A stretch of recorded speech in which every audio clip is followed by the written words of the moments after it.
Assalamualaikum warahmatullahi wabarakatuh. Kenalkan, nama saya Gading Budi Satria dari kelas 12 IPA 4. Di sini saya ingin mempresentasikan mengenai dinamika politik, hukum, sosial budaya, dan ekonomi pada masa pemerintahan Susilo Bambang Yudhoyono. Oke, yang pertama kita akan membahas politiknya.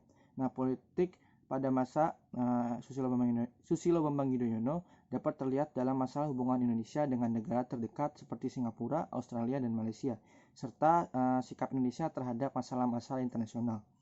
Nah, hubungan Indonesia dengan negara-negara lain, apalagi negara terdekat atau negara tetangga, merupakan bagian yang sangat penting dalam rangka eksistensi NKRI di dalam kancah internasional. Nah, eksistensi NKRI dalam dunia internasional sangat dipengaruhi oleh kekuatan-kekuatan internal di Indonesia sendiri. Karena itu, kekuatan diplomasi Indonesia yang ditunjukkan sekarang pada dasarnya juga menunjukkan kekuatan di dalam negara Indonesia. Oke, yang kedua kita akan membahas tentang ekonominya. Ekonomi pada masa pemerintahan SBY, kebijakan yang dilakukan adalah yang pertama mengurangi subsidi negara Indonesia atau menaikkan harga bahan bakar minyak atau BBM. Lalu ada kebijakan bantuan langsung tunai kepada rakyat miskin, akan tetapi bantuan tersebut diberhentikan sampai pada tangan rakyat atau masyarakat yang membutuhkan. Lalu ada kebijakan menyalurkan bantuan dana BOS kepada sarana pendidikan yang ada di negara Indonesia.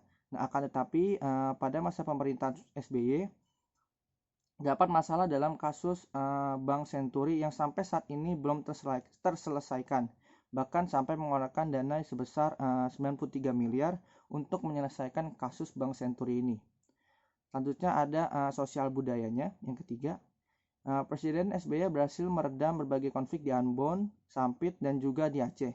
Pada masa pemerintahan ini, kehidupan masyarakat mulai menuju kepada kehidupan individualis yang mengutamakan kepentingan individu. Hal ini dapat dilihat dengan kurangnya sosialisasi antar warga di perkotaan. Nah, arus urbanisasi juga semakin marak. Namun pemerintah tidak lagi merancangkan transmigrasi.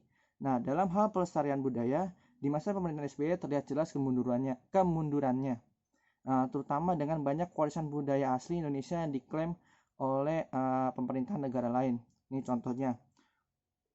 Contohnya itu klaim batik Jawa oleh Adidas, lalu ada klaim angklung oleh pemerintahan Malaysia, lalu ada klaim gamelan oleh pemerintahan Malaysia, lalu ada batik tumbuk lada oleh pemerintahan Malaysia, dan masih banyak lagi.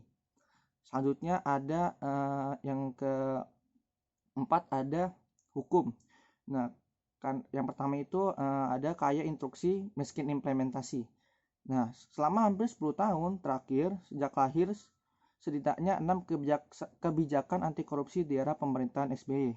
Nah, kebijakan anti korupsi dalam bentuk instruksi presiden dan peraturan presiden merupakan kebijakan terbanyak yang dikeluarkan oleh seorang presiden dalam sejarah negeri ini. Namun sayangnya miskin implementasi. Nah, strategi nasional pemberantasan korupsi baru lahir menjelang periode jabatannya berakhir.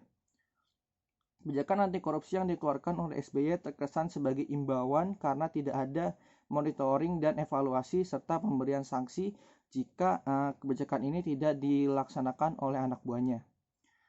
Fasilitas khusus bagi koruptor, pemerintahan SBY juga dikenal kompromi dan bahkan memberikan keistimewaan terhadap koruptor. Hal ini ditandai dengan kebijaksanaannya menyediakan sel khusus untuk koruptor dan penjara khusus di dalam lembaga pemasyarakatan Sukamiskin. Lalu yang selanjutnya ada melantik kepala daerah yang tersandung korupsi. Lalu ada gagal melahirkan regulasi anti korupsi. Lalu ada kasus korupsi kakap. Nah, karena berbagai kasus-kasus korupsi yang ada pada masa pemerintahan SBY ini, yayasan dari Super Semar harus membayar denda sebesar yaitu 3,17 triliun. Nah, meski diputus MA pada 2010, namun Kejaksaan Agung baru menerimanya pada tahun 2013. Oke, segitu saja dari saya. Kurang lebihnya mohon maaf. Terima kasih. Wassalamualaikum warahmatullahi wabarakatuh.